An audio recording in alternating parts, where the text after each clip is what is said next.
Imagine being told that your chronic illness or your bad luck or, your financial ruin is 100% your own fault. Right. It's a lot to take in. Yeah, like no genetics, no bad economy, no random chance, just your bad attitude. Exactly.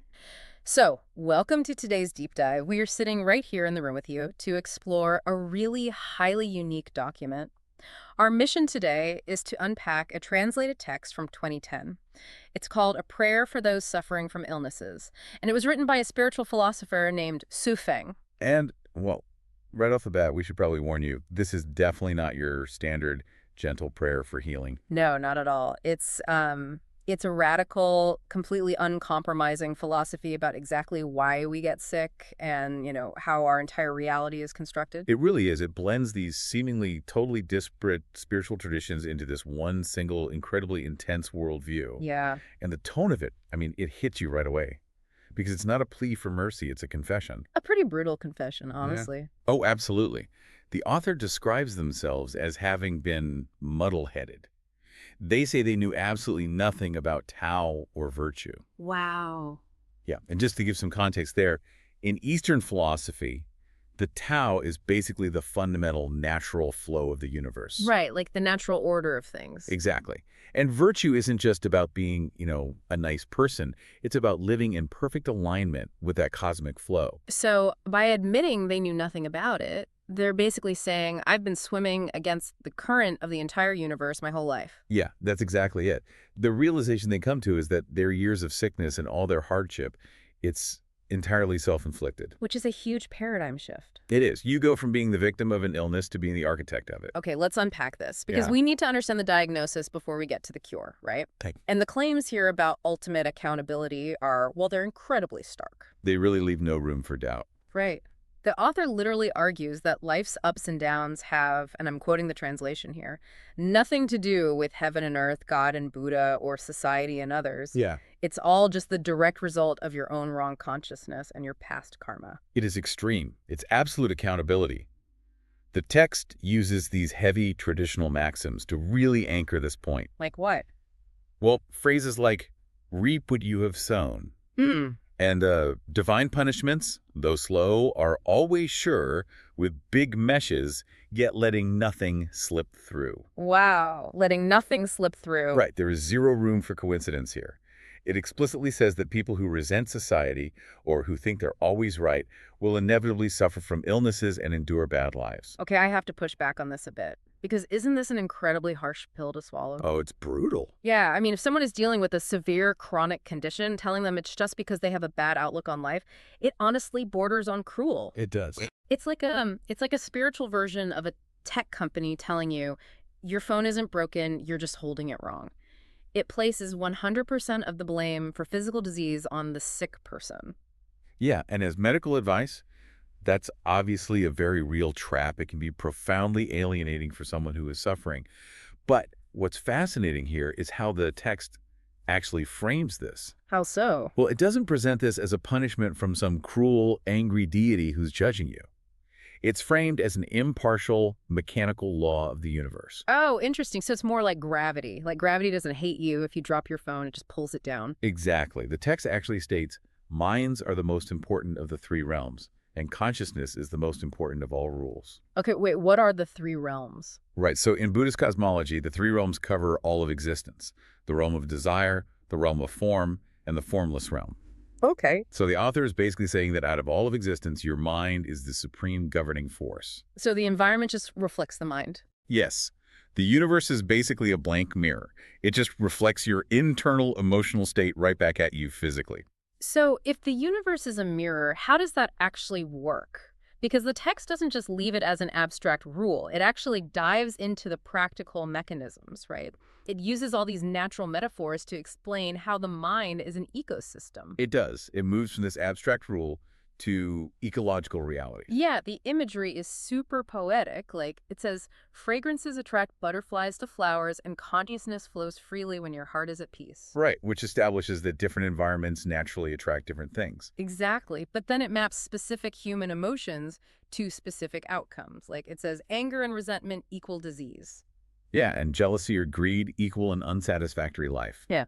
while being optimistic naturally invites better living conditions. So the mind here is essentially treated like a garden. Like if you plant garbage, you're going to attract pests. Perfect analogy.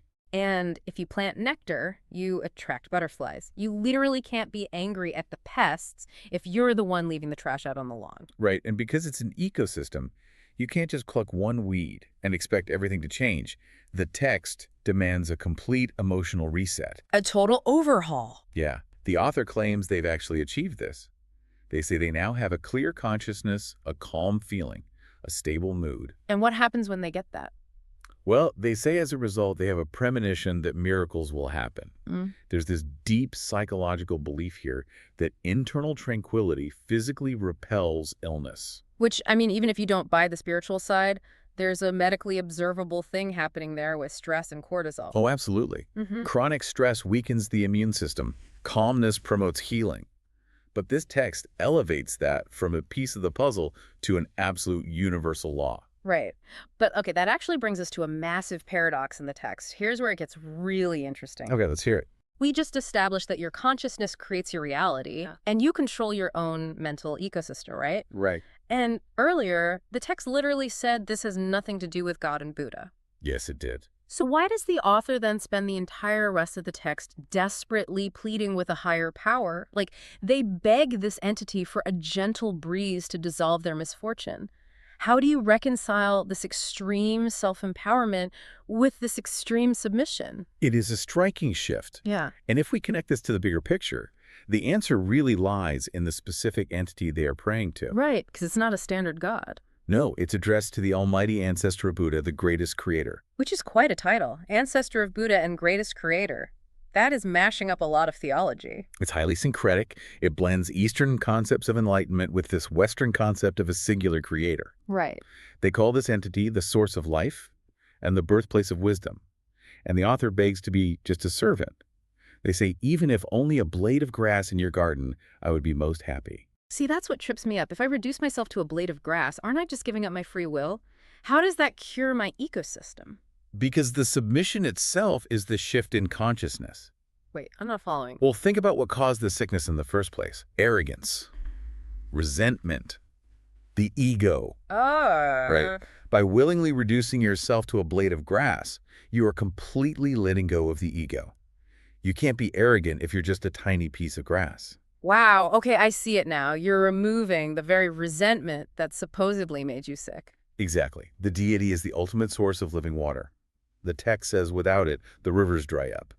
So aligning with the creator is how you fix your ecosystem. So submission isn't just about asking for a favor, it's a stepping stone. Right. It's the prerequisite. And once you cure the illness by dropping your ego, the text reveals this completely mind-bending destination that this whole practice leads to. Yes. The final goal is not just getting over a cold, it's entry into these very specific utopian realms. The names of these realms are incredible. We've got the 1,000-year world, the 10,000-year world, and the Elysium Islands continent. It paints a vivid picture of a post-scarcity utopia. Yeah, like no fighting, no disasters, no aging, no death. A total paradise. Right. And the economic detail that stuck out to me was no one possesses anything, but everyone owns everything. Which perfectly removes the catalyst for greed or jealousy. Exactly. So for you listening, just imagine this. It's like the ultimate cosmic timeshare, but without the fees or the aging. Right.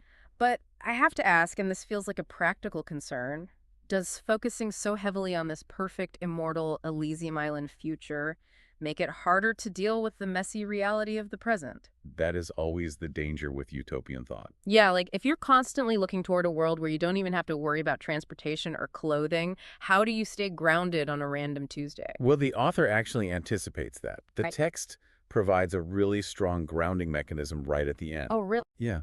They don't just float away into the clouds. The author specifically commits to dealing with people positively, to cultivating an open mind and pursuing perfection bit by bit. I love that phrase, bit by bit. It acknowledges you're still living in the real world. Exactly. And the closing imagery is this beautiful combination of traditions. The author claims their heart is Bodhi, that they are free from inverted dreams, and that the Dharma body covers my world. Okay, we definitely need to define those. Heart is Bodhi. Right. So in Buddhism, Bodhi is a state of absolute awakening. So their core is totally awake. And free from inverted dreams. That means no longer valuing illusions like ego or wealth over true reality. You see things right side up. And the Dharma body. That's the unmanifested true nature of reality. It's formless. So they're saying their consciousness is expanded to encompass everything. Wow. So they are totally enlightened, but still grounded. I think the text says something like, the Creator leads in heaven, but I walk on the earth. Yes, perfectly holding that duality. So what does this all mean? If we wrap up this entire deep dive for you listening right now, this text presents a worldview where your physical health is a direct readout of your moral and emotional state. Right? And healing requires abandoning your ego, treating your mind as an ecosystem, submitting to a creator, and aiming for this post-scarcity paradise. It's a huge journey within a single prayer. And, for the listener, even if you don't believe that a bad mood causes physical disease or that the Elysium Islands are a literal place you can fly to, there is undeniable power here. Absolutely. The core demand is that we stop blaming the world for our unhappiness and start examining the ecosystem of our own thoughts. Taking that ultimate responsibility. Exactly. And this raises an important question, one that I think is fascinating to leave you with. What's that? Well, the very last word of this incredibly diverse, heavily Buddhist, Tao-referencing text is a Christian declaration. Wait, really? What is it? The last word is Amen. Oh, wow. Amen. Yeah. And I invite you to ponder what that singular word, sitting at the end of such a complex text, says about the human condition. Yeah. When we are suffering, when we are sick and looking for relief, do the rigid boundaries of all these distinct religions simply collapse? Do they all just merge into one universal human cry for healing? That is a profoundly beautiful thought to end on, because ultimately, we're all just trying to heal our ecosystems bit by bit. Thank you so much for joining us on this deep dive into the sources today. Keep exploring the power of your own mindset, and we'll be right here waiting for you the next time you're ready to dive in.